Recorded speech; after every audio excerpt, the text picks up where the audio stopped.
Okay then, right, anyone want to know what I mean by coring a new hole? We use a perfect diamond core drill bit to drill a hole. So in this instance, on this job, got our electrics here, gas pipe, programmer, spur, etc.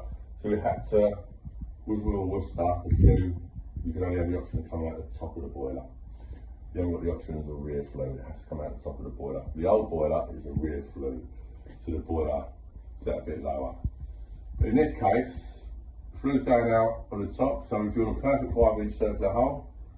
There, we're going to make good that, plaster finish, make good on the outside.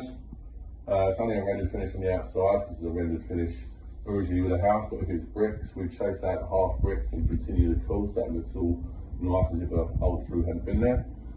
It's always important to make it good properly. So that's our new flue hole, and then we'll get the bracket on after we made good, and then we'll just pipe up the boiler.